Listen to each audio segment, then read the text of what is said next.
We love you, BP. We love you, BP. We love you, BP. Ihigog mata ka, BP Inday.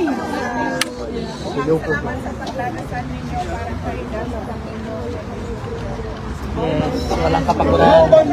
Walang kapaguran po kumahal.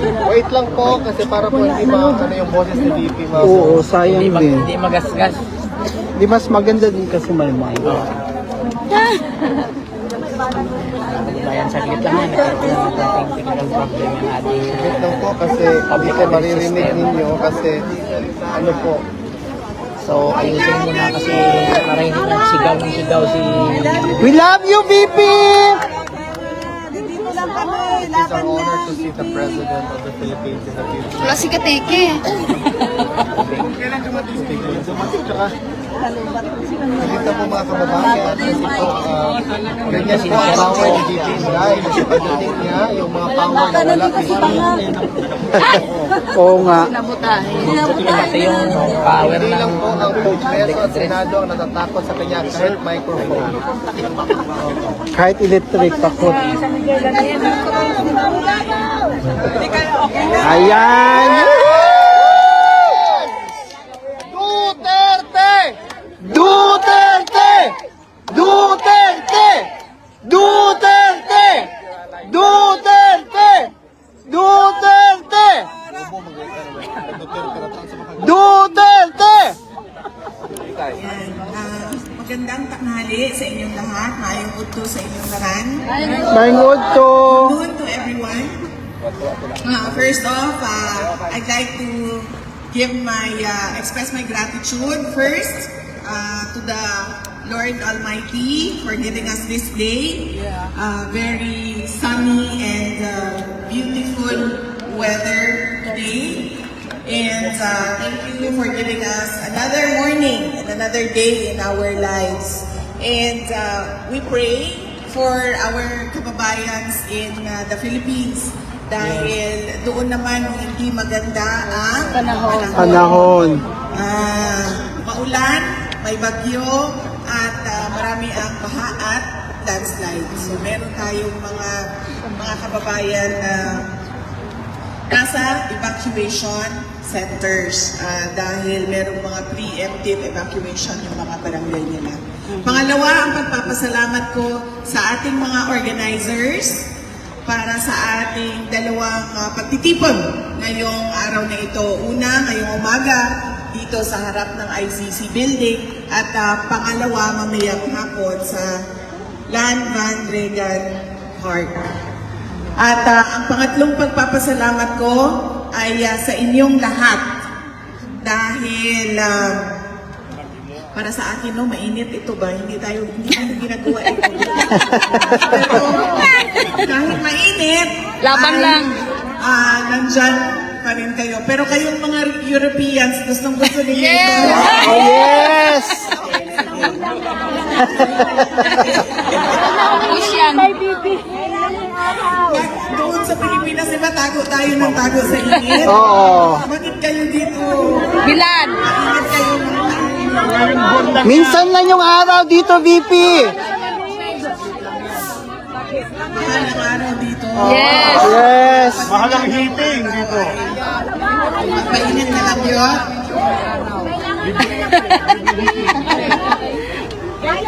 Heating. Otherwise. Gusto ng mga afam brown. Yes.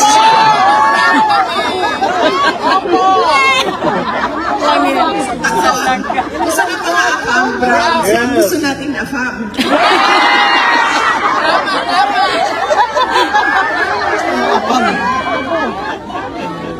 At sino ang mga pinakagwapong afam dito sa inyo? Danish. German! German! German! German! German! Mga Italian. O ang mga Dutch. Gwapo, no? Oh. Totoo yan. Happy Dutch. Happy Dutch. Visit ka pa na yan, Pepe. Afam na Pilipino. Hindi, para sa inyo, afam na ang Pilipino. Orange na. Pilipino, takaw. Pinakagahi ang Pinoy. Dahil pinarugan. Gahi gulo! Gahi kami prinsipyo! Pinakagahi ang ulo. Yeah. Dahil pinarugan.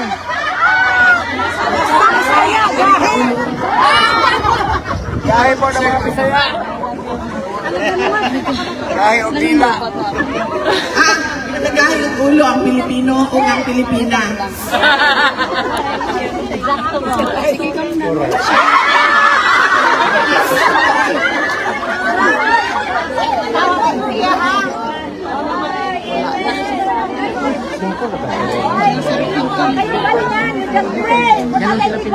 Yes. So, kinsay na ay cousin Justin ha?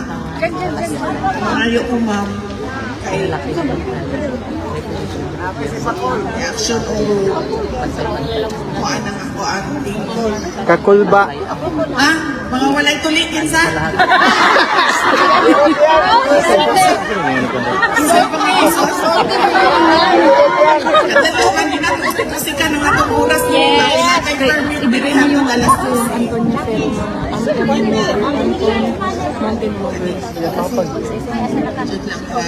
Kaya nga ano, kibalo mo. We love you, VP. Dumay man ko kumawala sa Pilipinas. Kung ito, nag-ingon ako ang bana, nauban nun daw ang mga bata sa walay klase para dili dugay malayo daw sa ako. Alam namin Isuroy na po na sila dito sa tumakbo ng presidente. Replace, believe it or not. Unya dito sa Replace na ay pakusganay og syagit. Ang akong anak, ingon siya sa ako, ama, sulayan ka na kung kinsay mas kusog sa ato ang duha mo syagit. So may apel me. Pagkaman ato siya, i-sore throat na, nagkalintura na kagahapon, unya ako, kanang reaction na og, nawala ang ako ang tingog. Ay, sorry ma'am!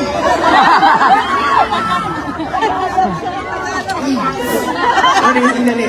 So, sumali kami doon sa, palakasan ng sigaw. Tapos noon, yung anak ko, nagka-sore throat na kahapon, nagka-sore throat na siya. Nilagnat na, tapos ako na, nawala na yung boses ko. Okay. Tapos ng mga pasalamat ko sa inyong lahat na kahit mainit ay nandyan pa rin kayo. At sa inyong oras, walang ni isa dito ang binayaran para pumunta dito. Yes! Wala! Kaya nga, malaki yung pagpapasalamat namin dahil kahit kailangan yung gumastos, ay nandito pa rin kayo.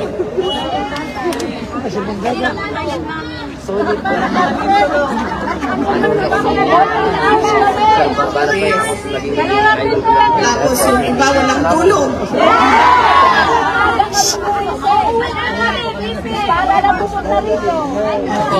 Walang tulong.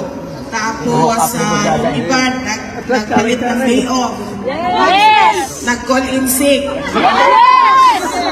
Nag-absent! Nag-absent! Pwede pala yun? Pwede! Pwede! Bawal picture. Bawal video picture. Bawal itag. Pero nandito pa rin kayo. Bakit? Bakit nandito tayong lahat? Para kay Tatay Digong. Para sa bayan! Para sa isang Pilipino na sa pilitang kinuha doon sa Tama! hinila, tinulak, paakyat ng eroplano at dinala dito sa The Hague para ikulong. Naglaban si Tatay Digong! Wala kang mahahanap na bansa sa buong mundo na ibinibigay ang kanilang Only in the Philippines! kababayan sa mga Banyaga. Only in the Philippines! Only in the Philippines! Kakahiya man, na nakikita ng buong mundo, pero ganon ang nangyari sa dati nating Pangulong Rodrigo Duterte. Saan ba nagsimula ito lahat? Kaya ako nakiusap paulit-ulit sa ating mga organizers dito sa The Hague, sa ating mga kasama.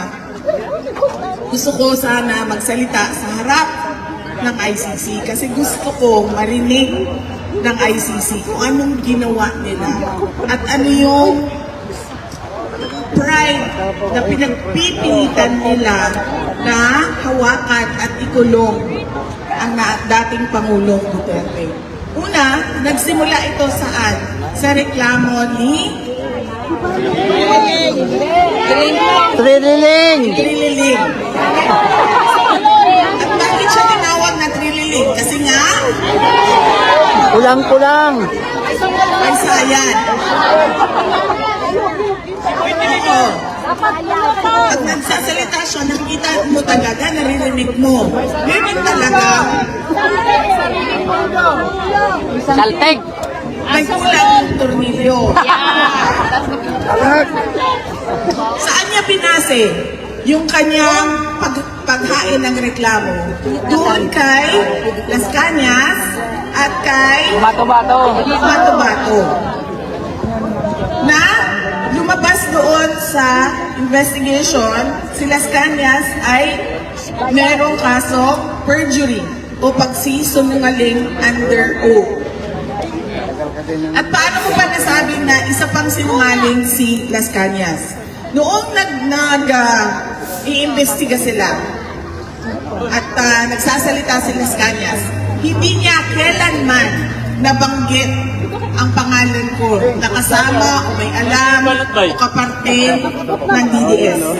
Pero kung maalala niyo, noong 2022, nanalo akong vice presidente. Anong sabi ni Las Cañas?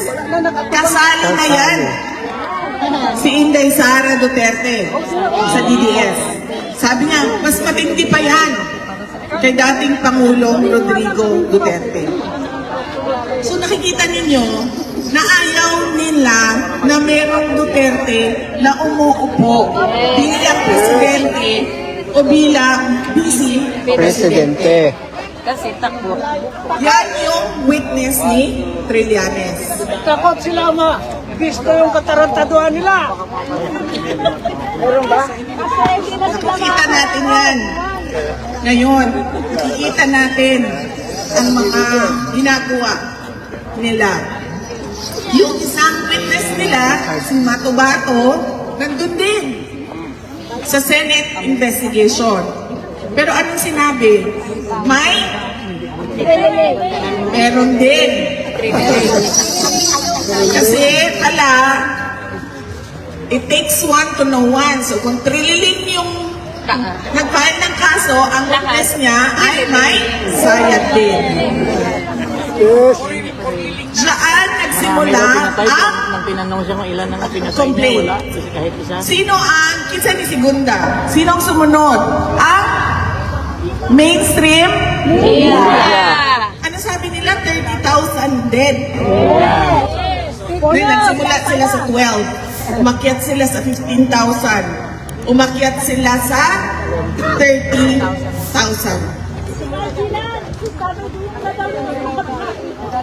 Lahat ng mga namatay, DDS. Pero kung hingiin mo sa kanila ang listahan, walang listahan ng 30,000.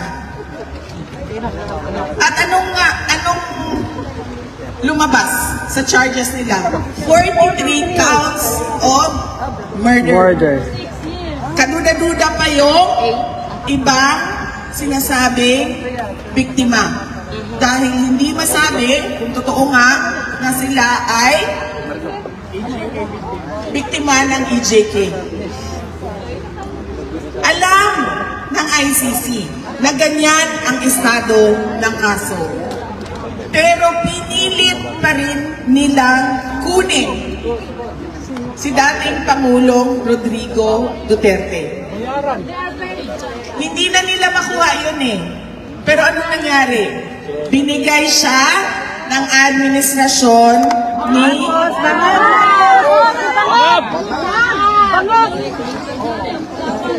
ginamit, nagkonsyaba ang ICC at ang administrasyon ni BBM. Gamitan tayo dito.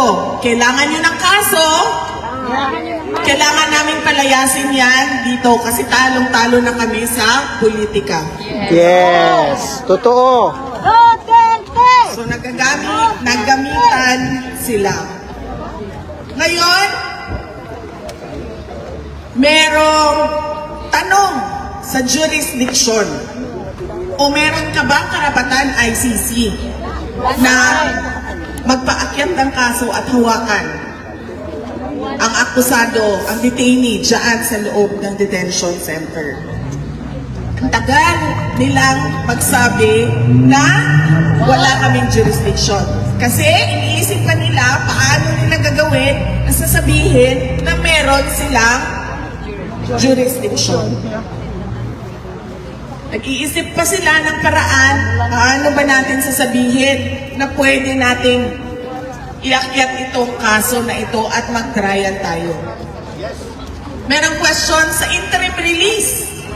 Sinunod ng mga abogado lahat ng mga nakalagay sa Rome Statute. Interim release.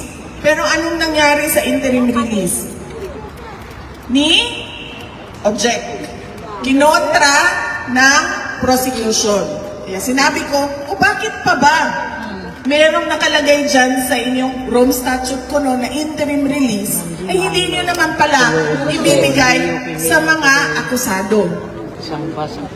So merong tao dyan sa loob ng ICC detention na nakakulong na ang pinagbasehan ay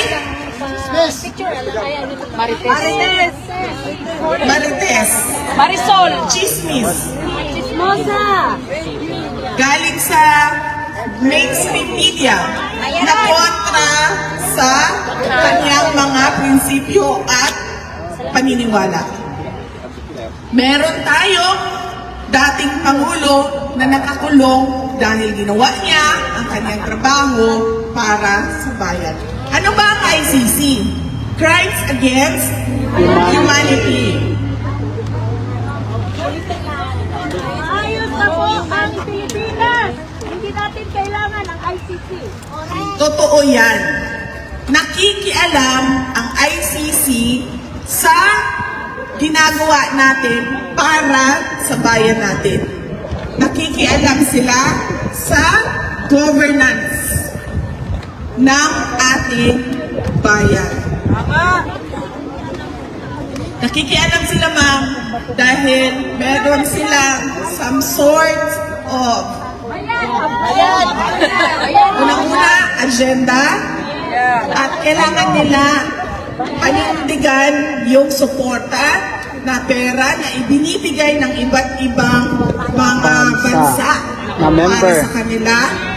At meron silang ina-apply na global order para sa lahat.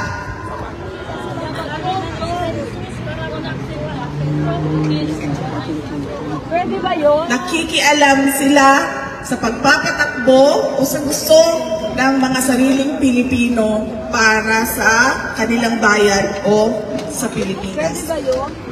Hindi, ma'am. Kaya tayo nandito kasi gusto natin sabihin sa ICC. Bitawan nyo na yan. Yes!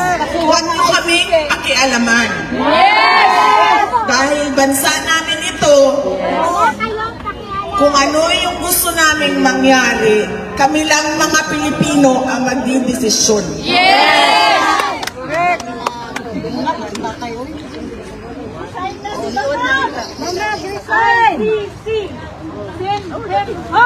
Yes, ma'am. Yan ang sinabi ko sa iyo. May collusion. Pinag-usapan na ng ICC. Kailangan namin ng kaso. Alam niyo ba, isa na lang ang kaso sa loob ng ICC. Ang kaso na lang ni dating Pangulong Rodrigo Duterte. Kaya hawak-hawak. Pilit na pilit sila. Politics.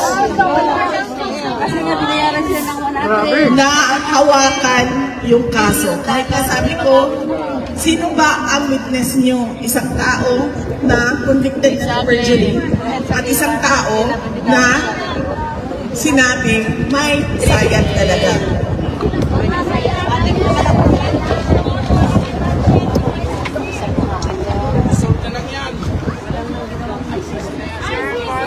Marcos resign. Yes! Hindi nila pwedeng gawin yan sa isang Pilipino, ma'am, na gustong bumalik sa kanyang bansa. Tanungin natin si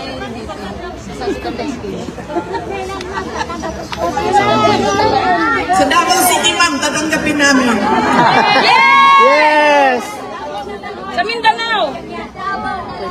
Ang gusto talaga ni dating Pangulong Rodrigo Duterte, lagi niya sinasabi, 80 years old na ako, ilang taon na lang ang naiwan sa buhay ko. Gusto ko lang umuwi para mamatay sa Pilipinas. Yan ang paulit-ulit na sinasabi niya. Kaya sinasabi ko rin sa kanya na huwag ka muna mamatay dahil wala ka pa sa Pilipinas. Tama. Di ba, ma'am? Yes, ma'am.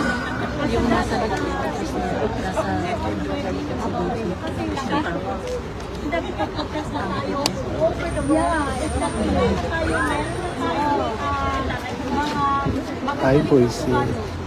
Parang hindi tayo pinakikinggan ng mundo. Ano ang dapat namin gawin? Bitayin si Bangag.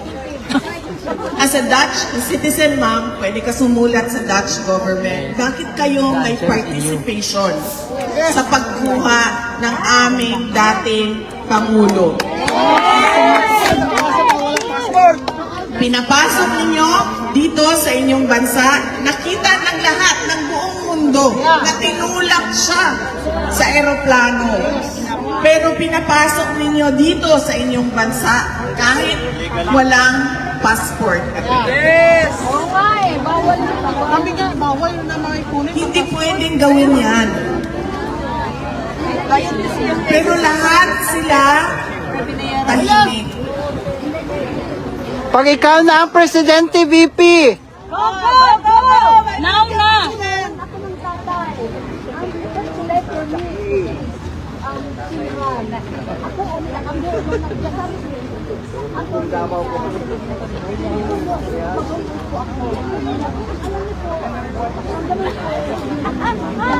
But why is it that we always keep dying without result? You know what? We just keep mumbles out.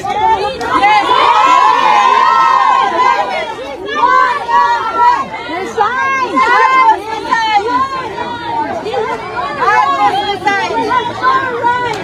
No one, no Filipino is right to take back his countrymen from his own land. No one. Darating tayo dyan, ma'am, sa ginagawa ng administrasyon ngayon sa ating bansa. Malapit na. Hanggang dito lang ba kami? Hindi kami ng sisigaw. bawal mapagod. Huwag kang mapagod. Huwag kang ma-frustrate. Nagsisigawan na. Hindi lang kami hanggang dyan lang po. Bibi. Alam niyo po. Nakawag sa akin lang. Bakit na kayo wala ko doon. Happy na po sa airport. So this is pain for us. It's pain for all of us. It must be illegal. There must be a pressure that President Marcos, please.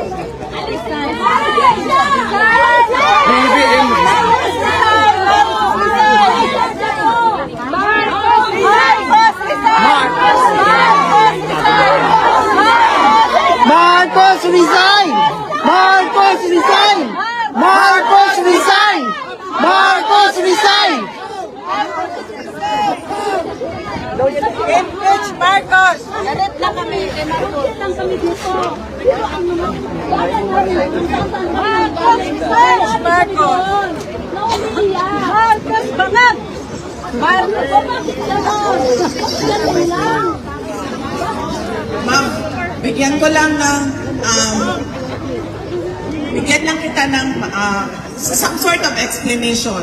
Kahit alam ko, naiintindihan ko, tayong lahat gusto natin papalayas si BBM sa pwesto.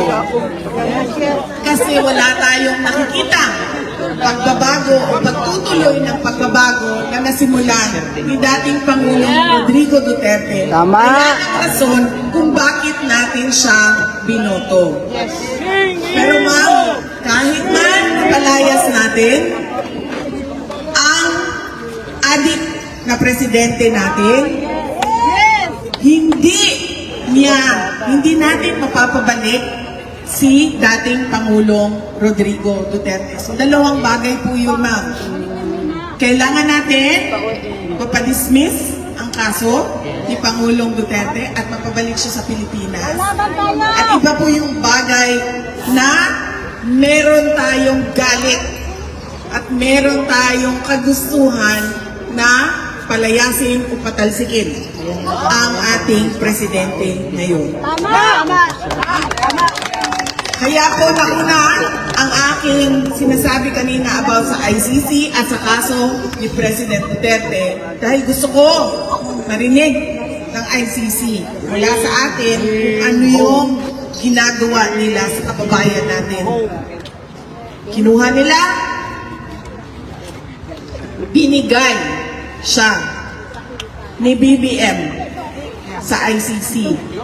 Pero hindi makukuha pabalik ni BBM si dating Pangulong Rodrigo Duterte. BP, kung ikaw na ang presidente, mapauwi na. Bakit?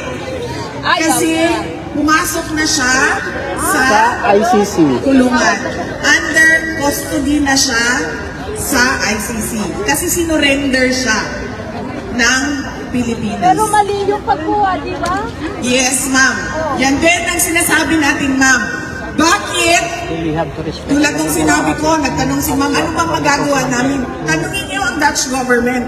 Bakit kayo sumali sa pagkidnap? Bakit kayo sumali sa extraordinary rendition kay dating Pangulong Duterte? At ganun din ang ICC. Punuin ba na sila? Sabi nila, sila ay para sa human rights, sila ay para sa democracy, liberty, freedom. Pero, nakita natin, di ba? Ano ginawa nila? Tinanggap nila with open arms ang taong kinidnap sa sariling bayan. Para magkapera sila. Dapat din na isa sariling mantika mga Pilipino. Meron pa tayo, bubon pa tayo. Yes, ma'am. Pero, merong interim release na pwede sabihin ng Pilipinas na ibigay niya sa amin dito habang kayo ay nagtatraya na nagkakaso. At kami ang maninigurado na a-attend siya sa kanyang hearing. Napupunta siya sa mga lahat ng patawag ninyo. At hindi siya mawawala. Ba't di nila na ginagawa? Yes, ma'am. Dinagdagan sila yung bayad sa ICC. Dinagdagan nila yung bayad sa ICC. Wala na yung video na yan.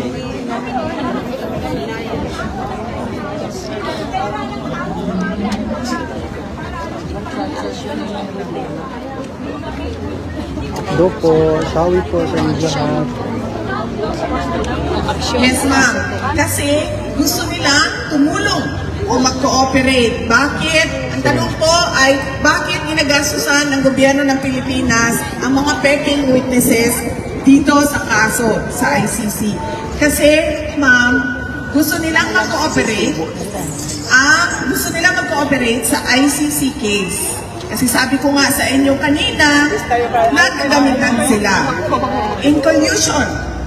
Kayo ICC, wala na kayong kaso, bibigyan namin kayo ng kaso.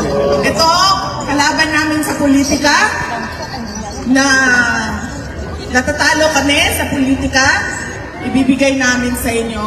At sa inyo na yan, ikulong nyo na yan para hindi na siya makabalik sa bansa.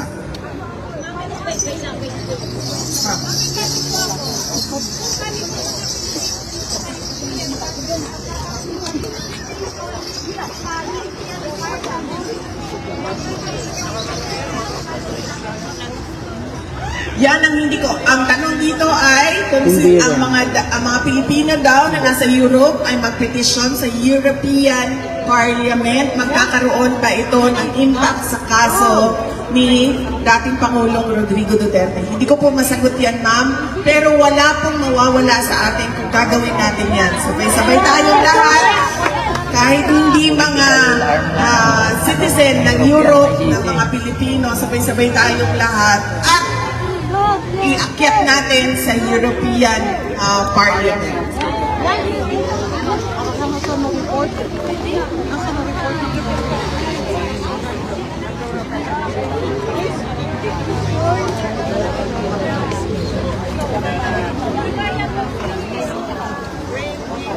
Magandang uling lahat. Hindi ko pala sa spilling vlogger, shout out po sa mga na-SDS natin. Magandang buhay po sa inyo yung nakikita niyo yung meron po interaction mula sa mga ating mga kababayan. European leaders kasi Gagawin natin yan, ma'am. Mayroon naman kasama dito na nag-iisa kung ano yung mga suggestions ninyo ang gagawin natin yan. Yes, sir. Kakangawit yan. Last time yung natin. Wala akong dalang ano eh. Dito lang po ay Nakukuha na ko siya dito sa isa. Yung pang-upload. Thank you. Opo, ang tanong ay, ano na naman itong issue na mga missing sabongeros na gustong ikapit sa war on drugs ng dating Pangulong Rodrigo Duterte. Isa po yan sa mga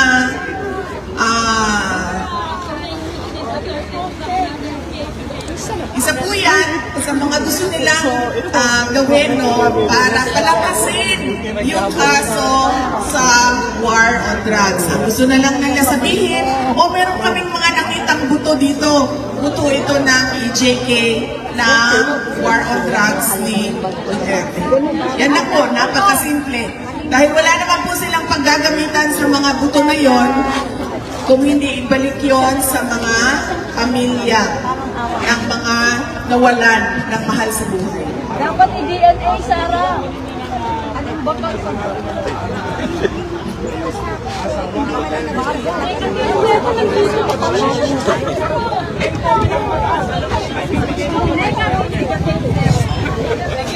Hindi na po ako ang magbibigay, sir, ng rating dahil yung mga katabi mo po, sir, ay nakalakas na po yung boses. Nagsasabi ng rating nila para kay BBM. Yes, sir. Ma'am, ano po ang inyong masasabi? Marami po kami mga, ano po inyong masasabi? Marami po kami Pilipino ang naniniwala na yung pagdating ni Tatay Digong ay ginawang butas na nangyari doon sa LA ng March. Yan din ang sinabi ko nung unang-una pa lang na sinabi nila fake news daw ako dahil hindi daw totoo yun. Totoo yun dahil ang nagkwento sa akin nandoon mismo. At nangyari yun March 9, binilisan nila ng binilisan. March 11, kinuha nila si dating Pangulong Rodrigo Duterte. Kung napapansin nyo, gawa natin ang timeline, makikita nyo, kada merong palpak o na-discover na kabalbalan na ginawa nila, tulad ng pag-question ni dating Pangulong Rodrigo Duterte sa blanco sa budget ng 2025 ay binilisan na nila ang huli kay dating Pangulong Rodrigo Duterte. Ganyan ang ginagawa nila. At nakikita natin lahat yun. Yung mga mamamayan, nakikita natin, maliban na lang sa kanila at sa kanilang mga kampe ng mainstream media. Dahil walang nagsasalita doon sa Pilipinas. Sarah, dapat Yes, ma'am.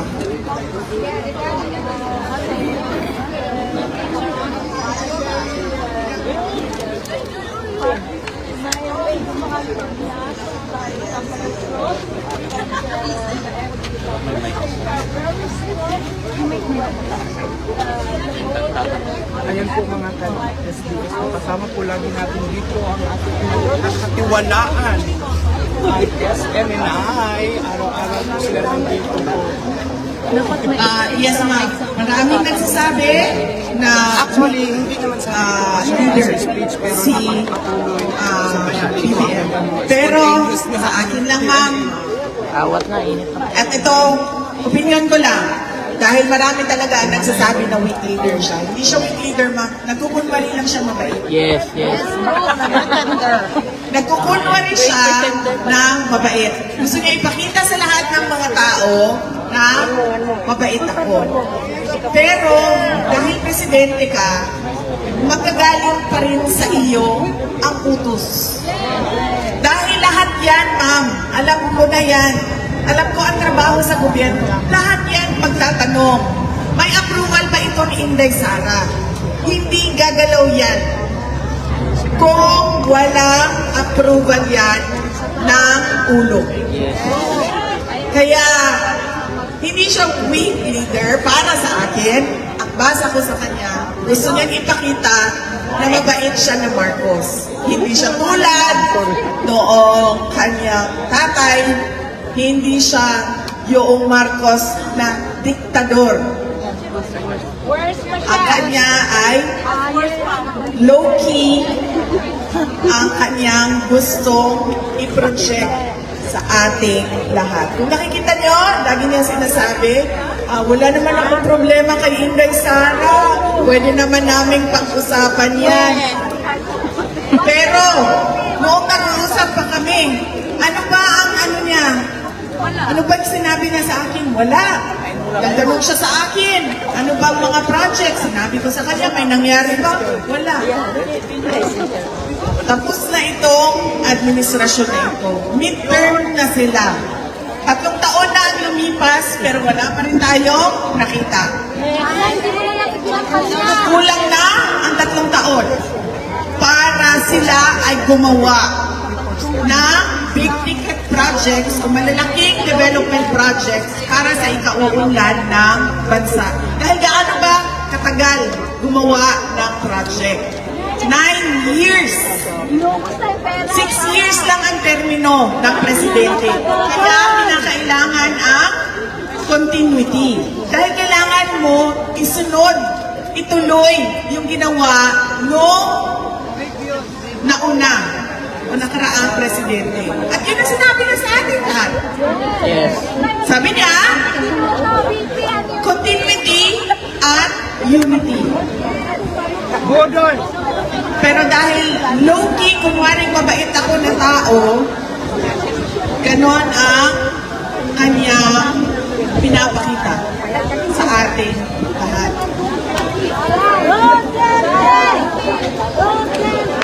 Ma'am, naatrasan niyo po.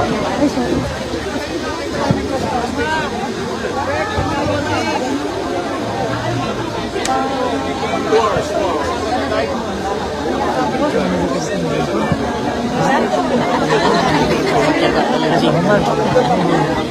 Presidente talaga yung sa tao. Ay, sorry, sis, natabunan ko ba? Sorry, natabunan ko ba? Meron na, ma'am. Kita lang, kita. Tiyaga talaga. Feeling ka talaga. Feeling talaga siya. Mag-send ka muna. Halika dito.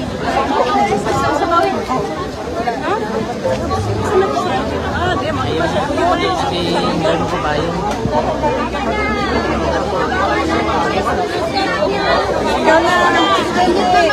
Ang tanong dito ay bakit hindi masabi ni Senator Amy Marcos na ang kapatid niya, si President Marcos, ang nagpadala kay Pangulong Duterte dito sa Lihig.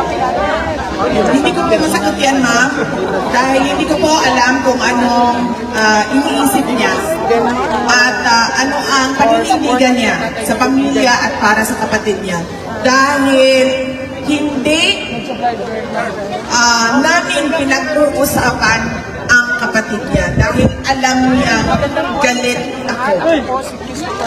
Kaya hindi namin pinag-uusapan si Pangulo Bongbong Marcos. Shout out po sa ating mga kababayan na sa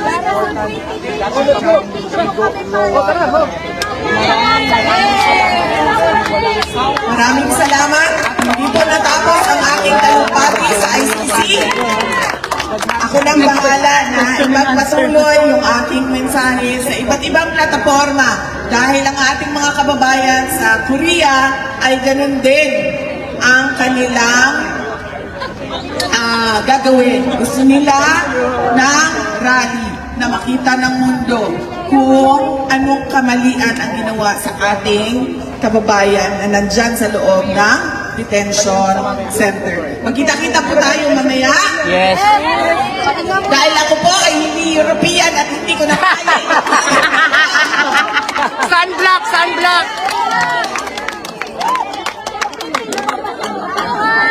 Ang init na yun. Kaya ng tao niya na hawa. Grabe Kaya ng tao niya na Gusto niyo talaga itong init na Yes! Yes! Yes! Yes! Yes! Wala kayong pagkakasakit. Hindi! So, balis lahat ng ito, ako lang pala ang magkakasakit. Ayaw pagkasakit kay Presidente pa ka. Ayaw natin ang araw sa Pilipinas, araw-araw ito. Minsan lang ito dito. Yes, ma'am.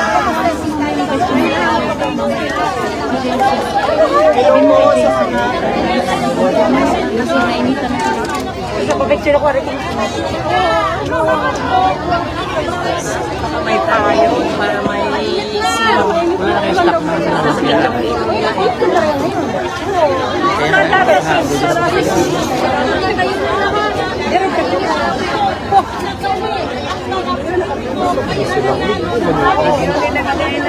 Considerate naman kayo.